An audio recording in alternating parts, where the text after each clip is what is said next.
Так, в связи со смертью подшипника на валу заднего моста в раздатке решил я все-таки доставить давно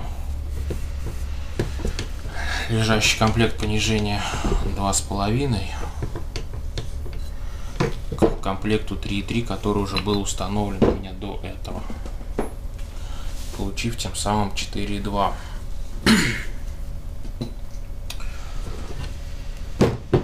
Так, немного поясню, что пришлось дорабатывать в раздатке для установки комплекта 3.3. Дорабатывать пришлось спиливание корпуса, то есть в картере вот по этой кромке и по этой. В принципе, все крайне индивидуально и делается путем примерки и подпиливания непосредственно при сборке. Крышку картера тоже пришлось допиливать в соответствующих местах. Никакие наплывы здесь, ничего пока еще не удалены, но при установке 2,5 это сделать придется.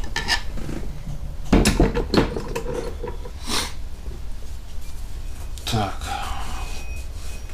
комплект 2,5 понижения состоит из шестерни промвала, промежуточной шестерни и шестерни включения заднего моста и пониженной передачи.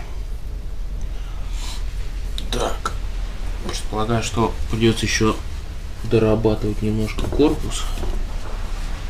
Сейчас мы это проверим.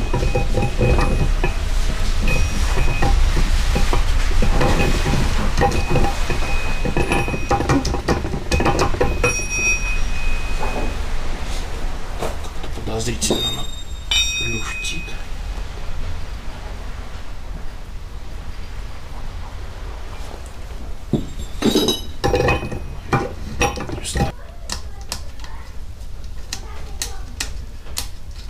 Любопытно, здесь из сепаратора все эти ролики спокойно выдавливаются. Сам сепаратор какой-то пластиковый.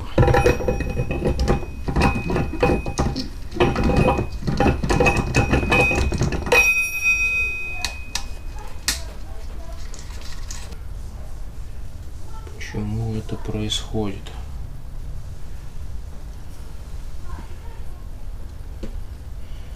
Интересно.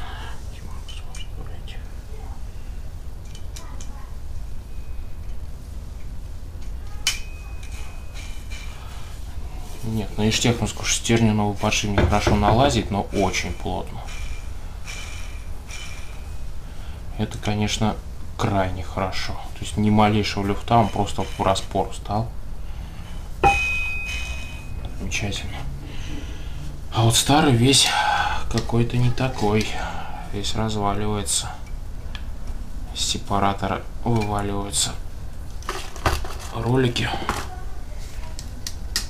Как бы его так придется, наверное, крышечку все-таки выбить заднюю.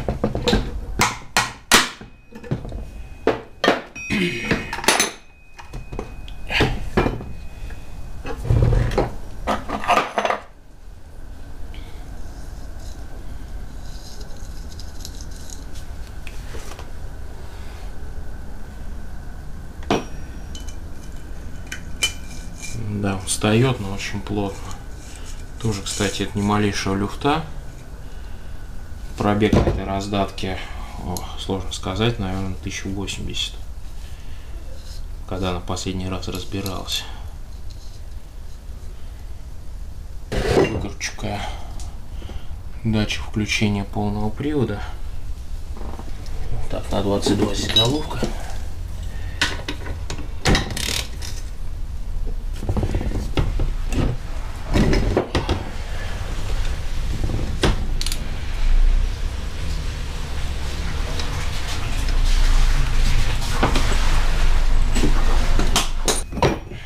Да, болтаются уже. Сепаратор немножко износился. Поэтому подшипник я буду использовать новый.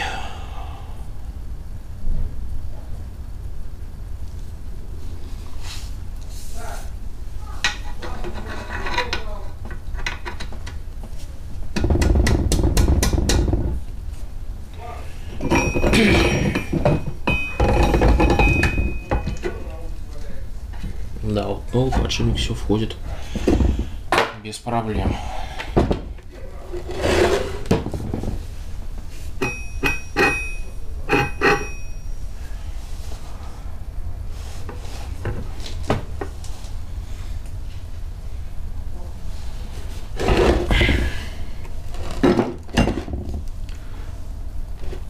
Подшипник вот этот упирается всего лишь в крышечку. Конечно, он с другой стороны держится стопорным кольцом. Вот это вот.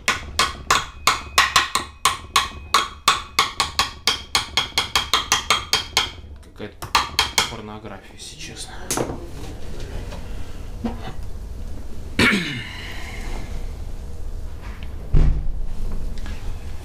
Так.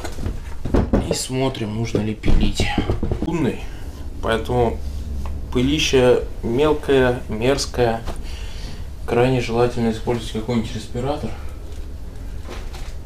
Или хотя бы маску. Мы пробуем исправить ситуацию.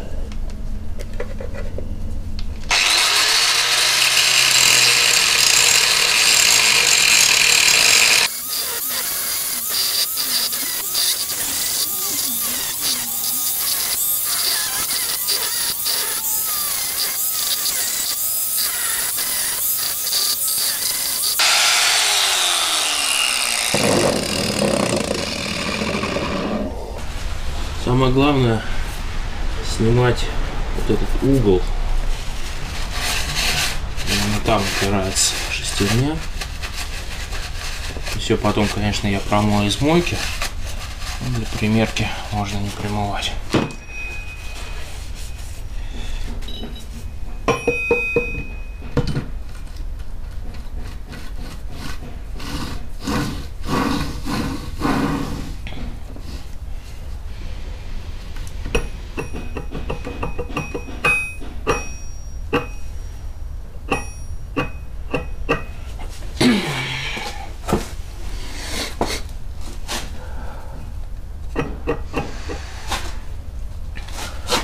Так, ну сейчас уже шестерня легла непосредственно на корпус, то есть она в рабочем положении не будет задевать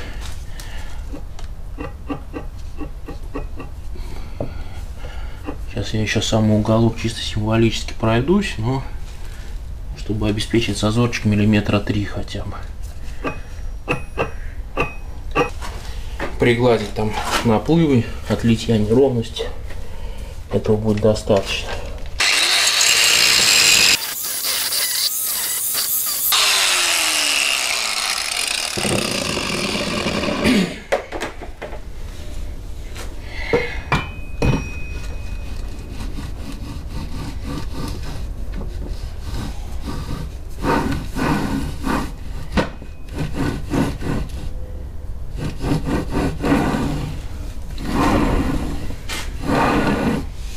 Так, кстати говоря, как оказалось, она не ложится, эта шестерня в поле. Поэтому надо добиваться, чтобы она максимально утопленная, свободно крутилась. Сейчас зазор везде где-то миллиметра 3, что в принципе более чем достаточно, чтобы она спокойно крутится. Так. С доработкой крышки на этом все. Самое неприятное это будет пилить вилки, потому что, на мой взгляд, конечно, прочность сильно страдает, но делать нечего, придется пилить. Подъелись они у меня, конечно, знатно. Это вот когда болтались все эти шестерни. Ладно, при случае заменим, пока не будем. И крышку картера, и сам картер я помыл из мойки, пусть пока сохнут.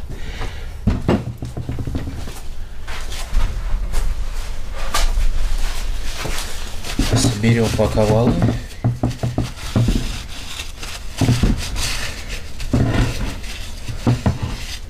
конечно, протертости на корпусе адовые. Это подшипник развалился, шестерня цеплял. Так.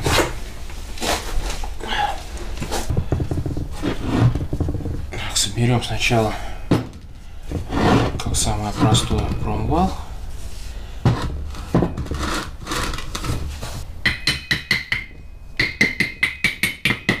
Садится она легко, непринужденно. Подшипники я буду ставить все шариковые, потому что роликовые совершенно неадекватные. Очень быстро выходит из строя. Вот этот вот подшипник шариковый, он прошел, он много прошел. Он прошел 1080, соответственно. В принципе, если у него есть увеличенный люфт, то он совершенно незначительный. Я думаю, что можно смело использовать его еще раз. Стопорное колечко мы снимем с ним.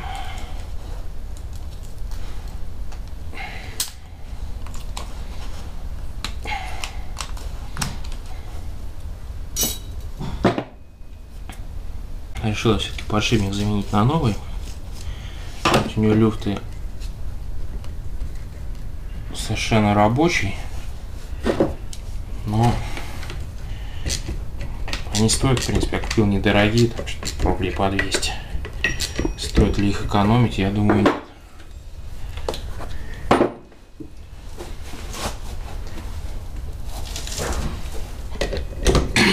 Поэтому на новых люфтах, в принципе, практически нету.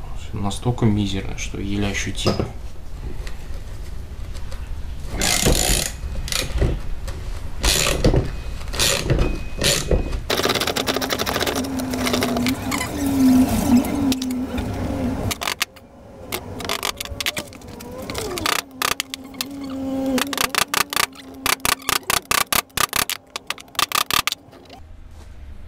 Вообще без люфта.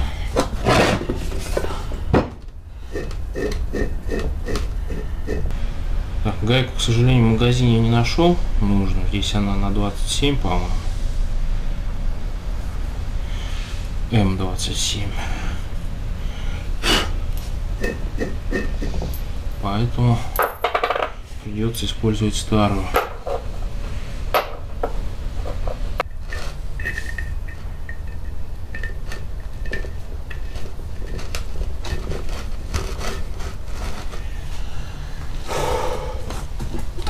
Закручу я ее в тисках, потом верну.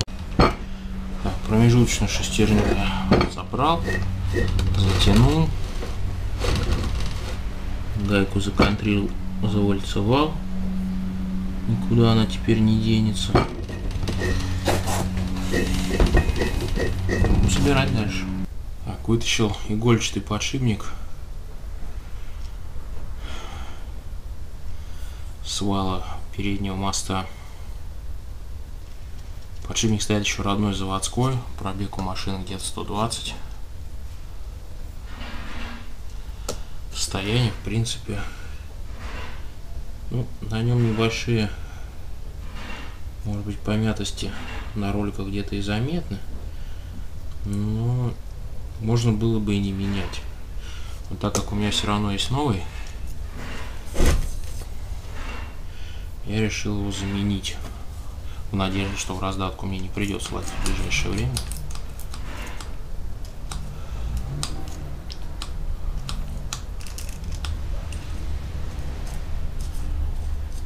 Так, собираю я в тисках, камеру мне туда нести лень, ну и смысла, в принципе, никакого нету. Все, там все по схеме. Так.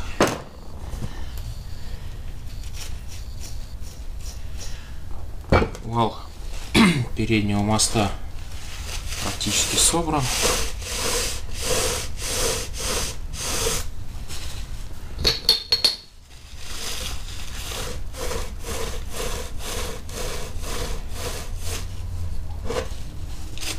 Подшипники заменены. Так, Для профилактики заменен игольчатый подшипник. Предыдущий роликовый с люфтами заменен на шариковый, которого люфтов вообще нет. Валы собраны.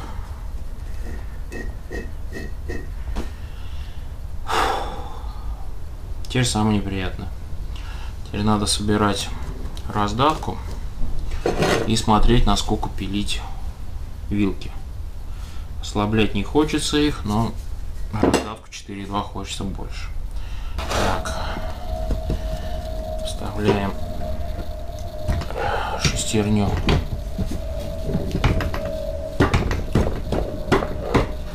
заднего моста.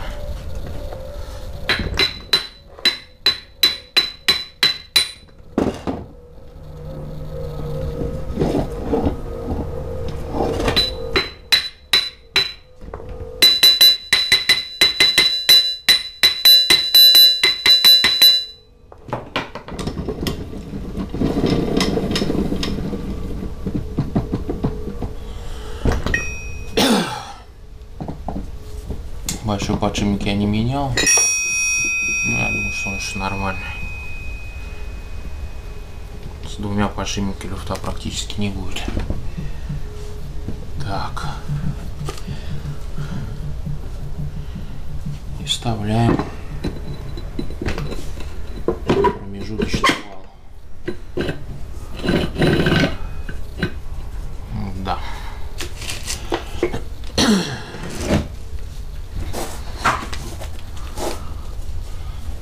Так, вилки надо будет подтачивать сами даже штоки вот эти на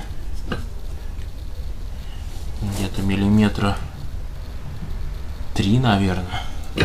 Сейчас я отмечу, куда максимум заходит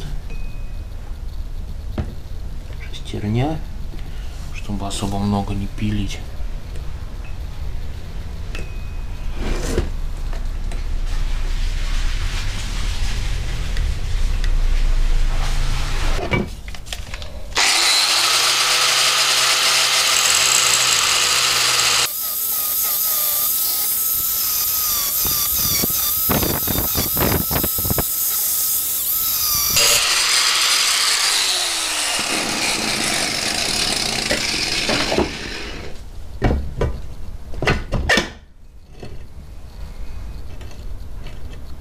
Расстояние нормальное, чуть кромку можно опустить чисто символически.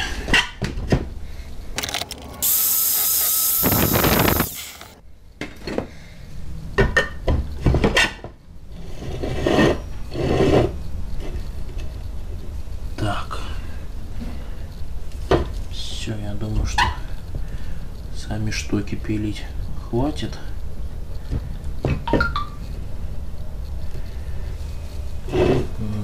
Точно не будет цеплять. Решил я еще штоки подпилить чуть-чуть, потому что здесь около миллиметра, наверное. Я думаю, что хотя бы 2 миллиметра зазор полезно делать. На случай, если подшипники там начнут как-то люфтить, чтобы это не создавало проблем.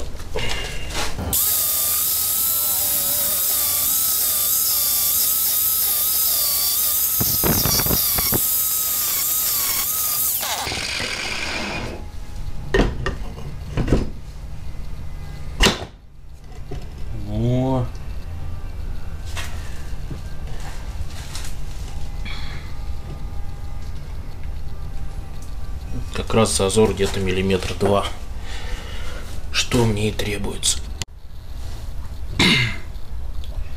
С вилками ситуация посложнее. Там как пилить их надо чертовски много. Настолько много, что очень не хочется.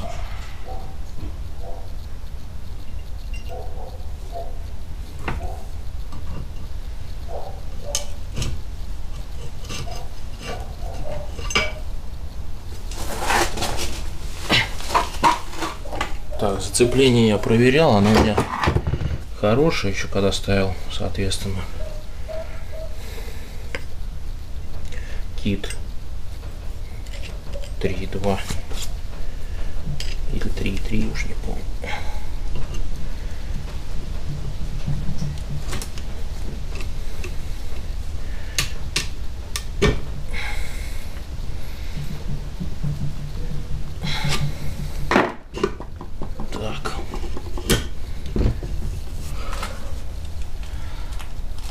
соответственно, у нас в таком положении уже не должно цеплять. В пропиленном состоянии.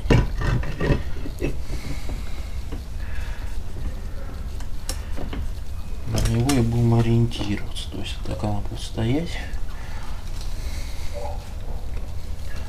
Не, ну тут, конечно, пилить. Пилить очень сурово.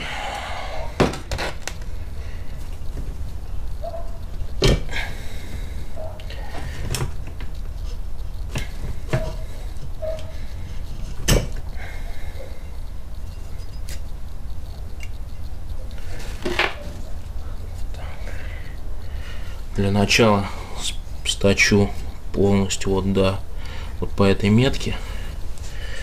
Дальше буду долго и мучительно примерять. Так я подпилил. Это, естественно, мало, однозначно. Но так как не хочется прям ни капли лишнего спилить, придется постоянно примерять.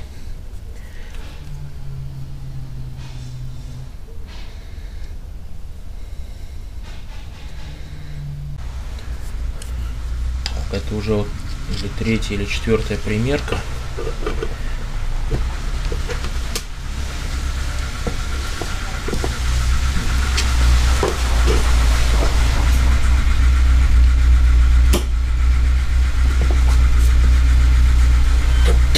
Она все равно не последняя, потому что на собранной может положение измениться.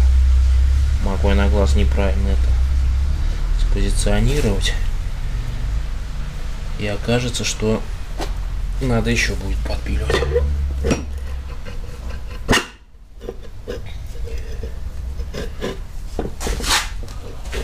Так, ну на самом-то деле можно было бы сказать, что все нормально,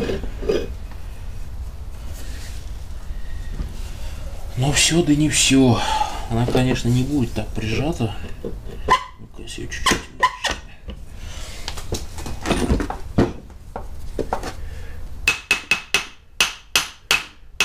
То есть она, по идее, будет примерно вот так.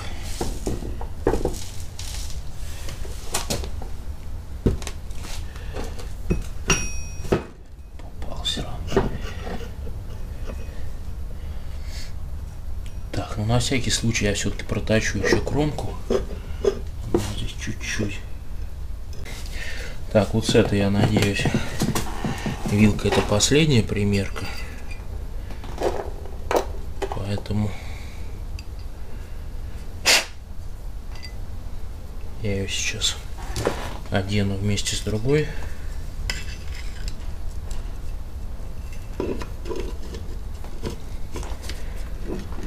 Чтобы сразу отмечать. Так, хотя нет, сейчас я... Так, вот с этой вилкой это, я надеюсь, последняя примерка.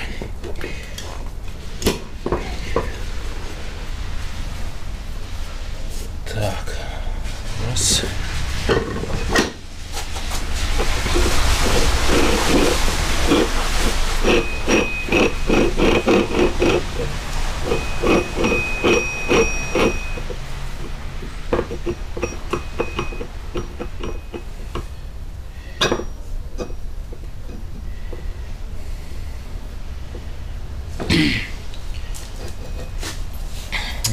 Сейчас она непосредственно по плоскости касается. В принципе, с этим нет смысла что-то делать. Это буквально там микроны. Потому что когда будет стопорное кольцо стоять и прижата крышкой подшипника, она, конечно, немножко отойдет. Но если она отойдет на полмиллиметра, меня это вполне устроит.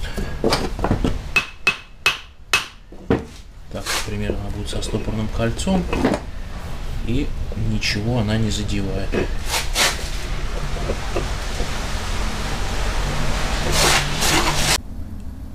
Так, вторая вилка спиливается намного меньше. В принципе, не вызывая каких-то опасений по надежности. Сейчас посмотрим, понадобится ли еще примерки.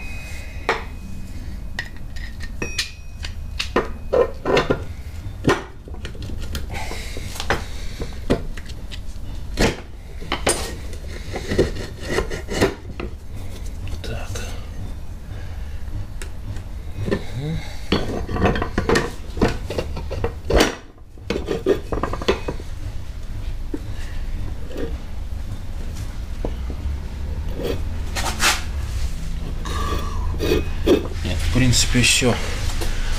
Распил вилок закончен. Можно пробовать собирать.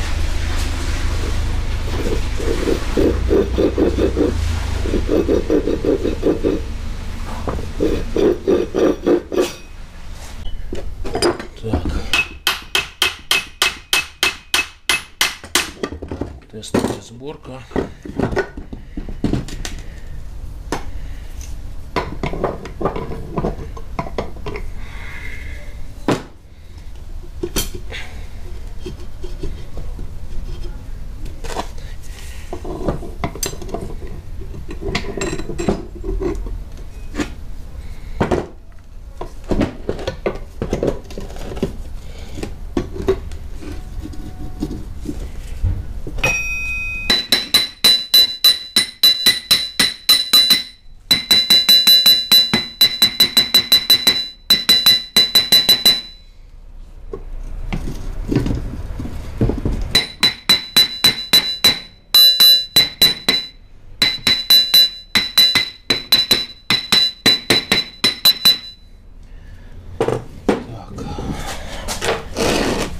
Вал заднего моста сел.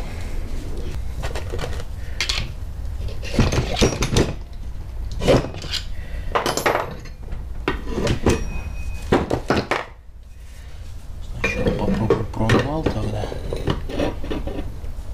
Не до конца его наживив только. Попробуем.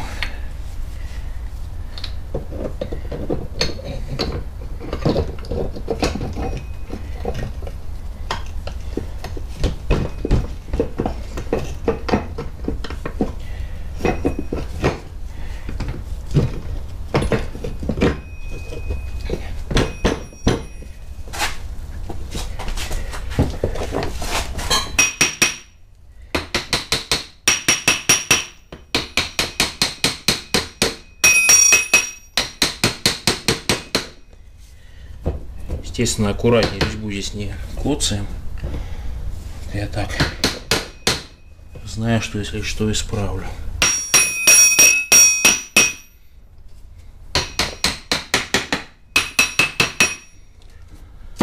Так. Проверяем.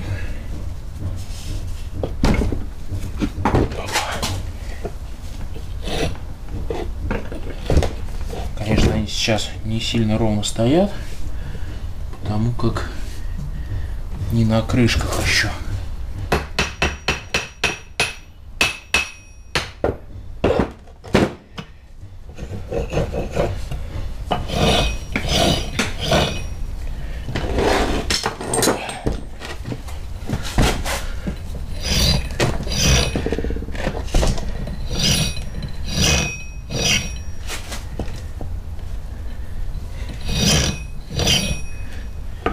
Цепляет немножко эта шестерня по понятной причине.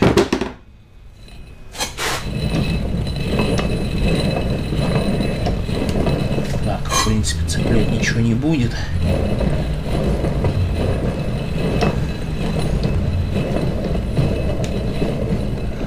Так, сейчас у нас включен, соответственно, только задний мост.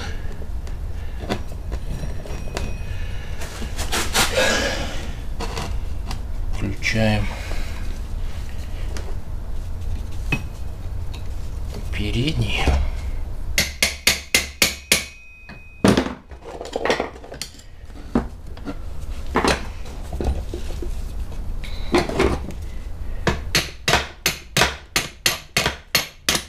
Так, Включаем полный привод.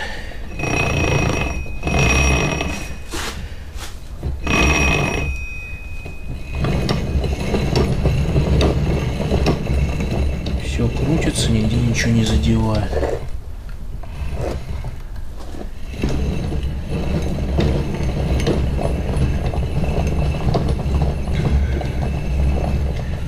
Так, и шестерня понижайки.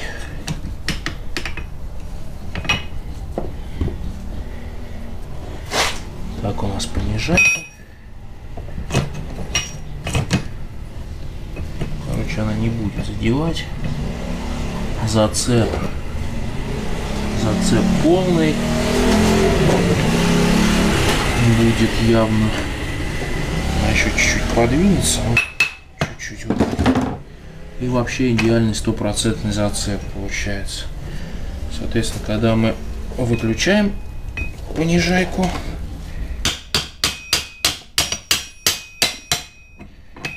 нейтралочка. Так, нейтралочка. Проверяем нейтралочку.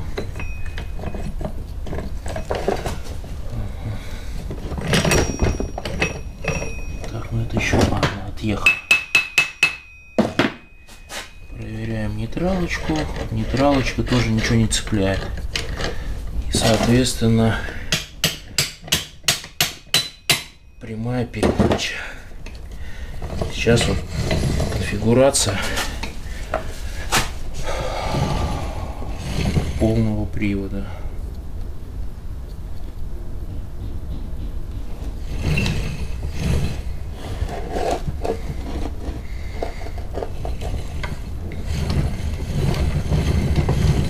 Все ходит, нигде ничего не цепляет, опасений не вызывает. Ну, можно собирать окончательно.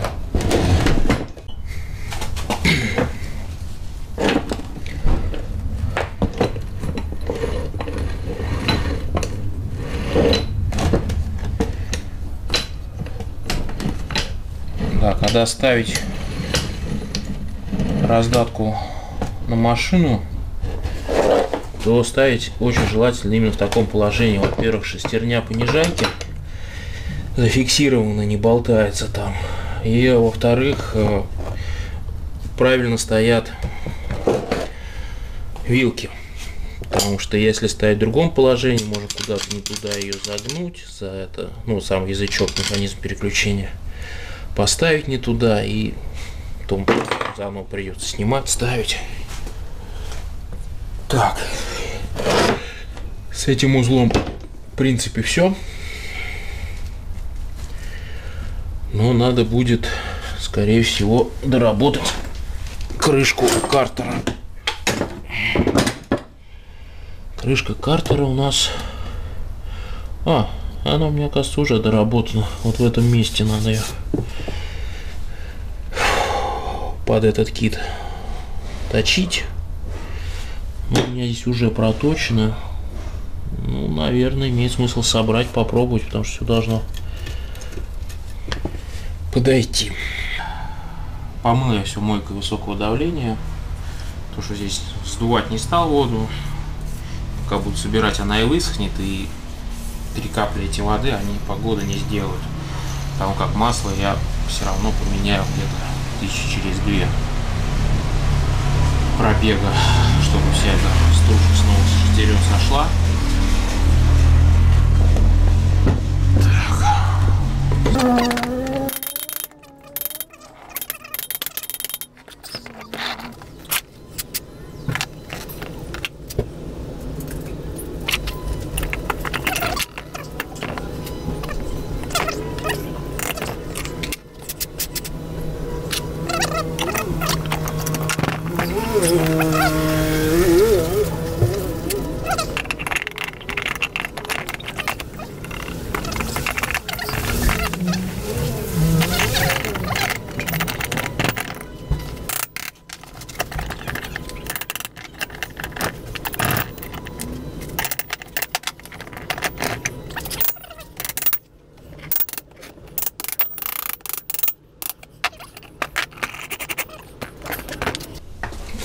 ставим стопорные кольца.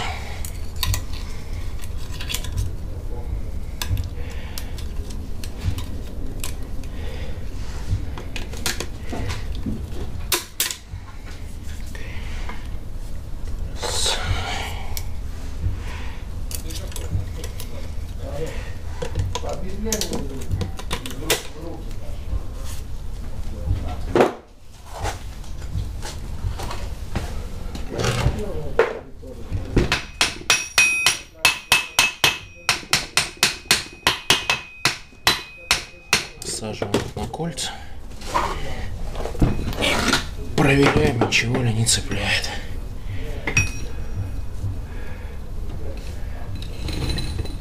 Нет, зазора более чем достаточно.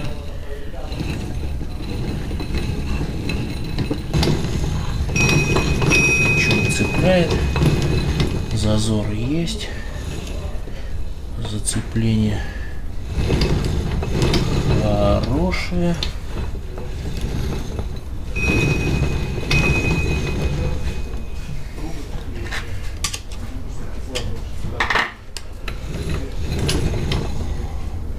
Так, ну отлично. Можно продолжать сборку. Крышки я оставлю без прокладок, потому что прокладки они немного проседают. Начинают болты откручиваться там и прочие неприличные вещи. Поэтому обезжириваем поверхности.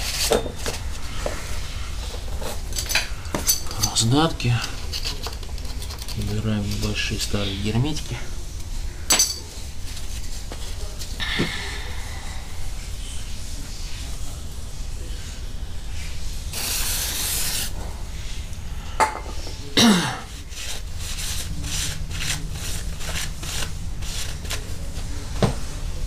Так, чтобы масло не попало на обезжиренную поверхность, немножко смазываем подшипничек.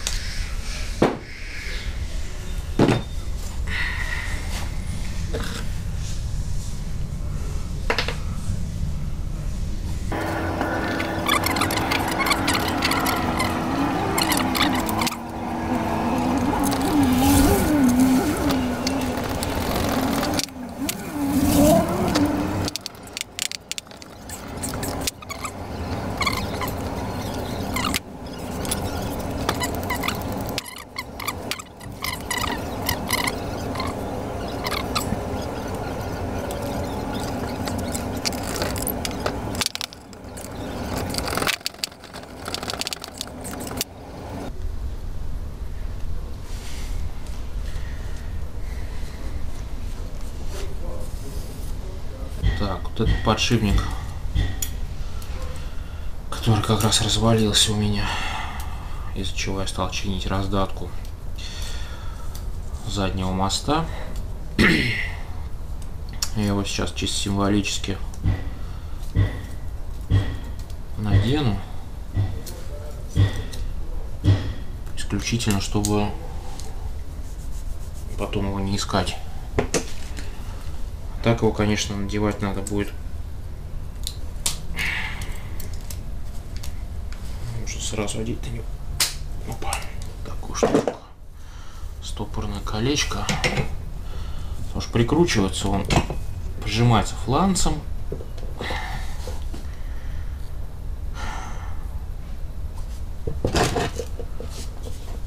Делать это удобнее уже, в принципе, на одетой раздатке, да и веса будет меньше ее устанавливать.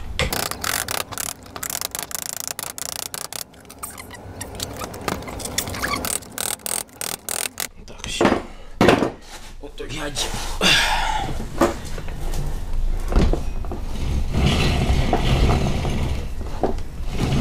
Крутится все замечательно. Никаких заеданий и цепляний, чего не надо, нету. Теперь нужно все это дело запихнуть в картер, вернее, одеть крышку надо на картер. Подшипничек я умыл водой, поэтому он уже высох, я его смажу маслом.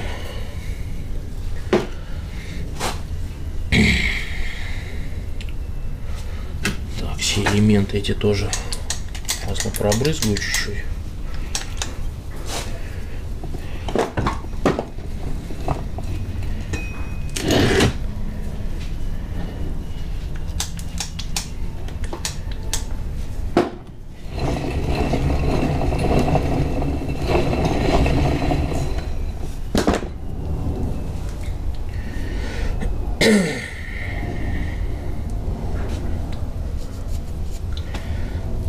Ну, можно одевать крышку.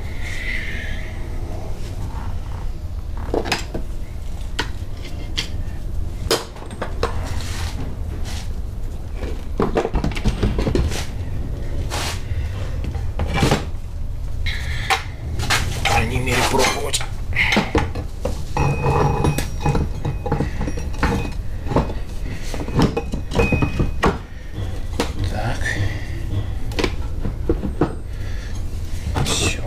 Подшипник.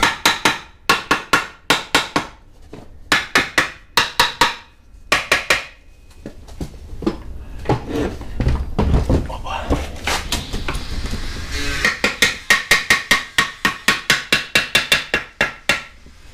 Так, у нас она не делась. Нижний подшипник, все защелкнулся. Так, крышка одевается, поэтому все, грубо говоря, проверено, ничего не заедает. Крышку сейчас придется опять снять,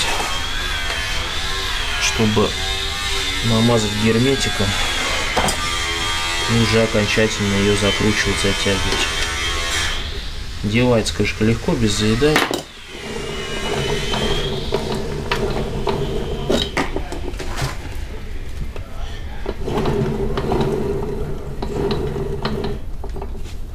Люфтов на валах нету, в отличие от роликовых подшипников.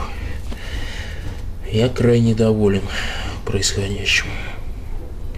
Так, крышку снимаем.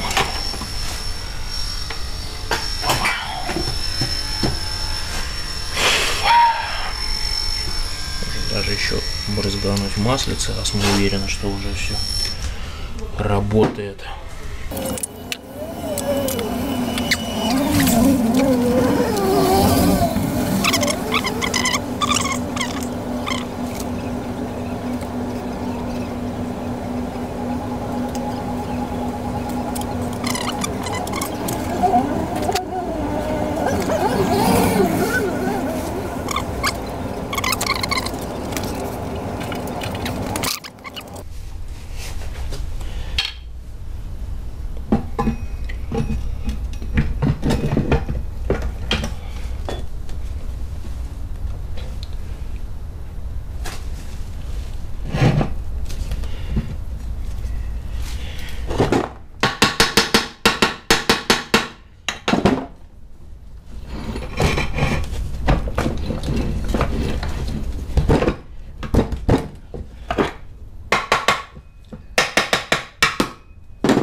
Так, все, можно притягивать.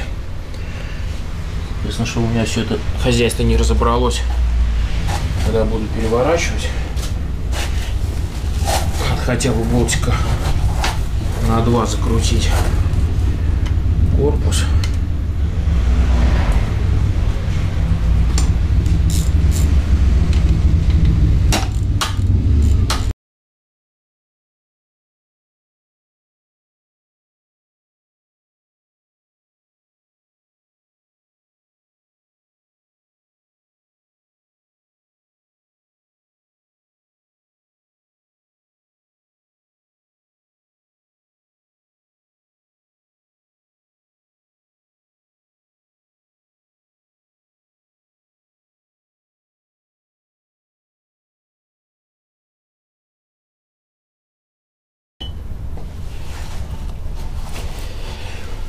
И также краешек замазываю, это более герметично получается.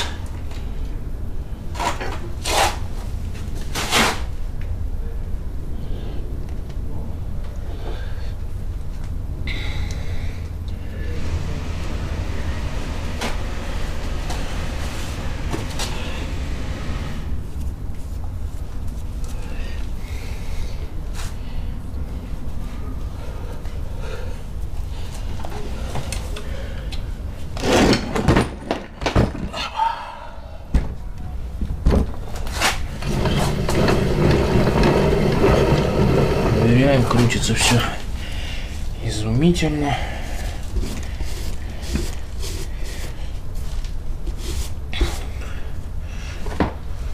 Так, механизм.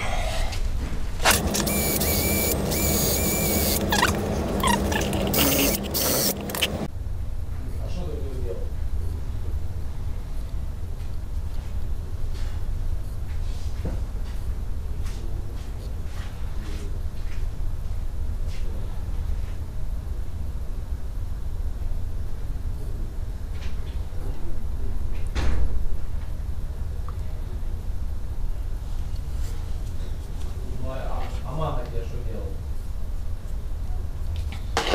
Она тут не уедет.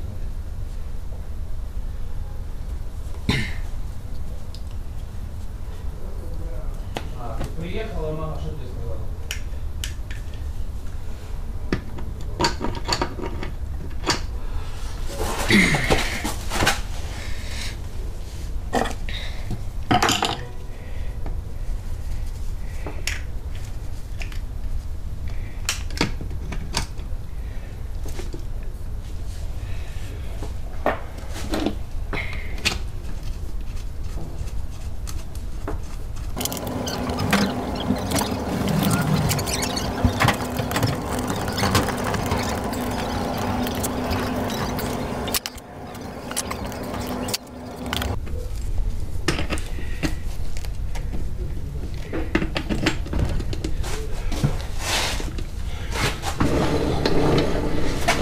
Так, проверяем. Сейчас пониженный полный привод.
Все, работа закончена.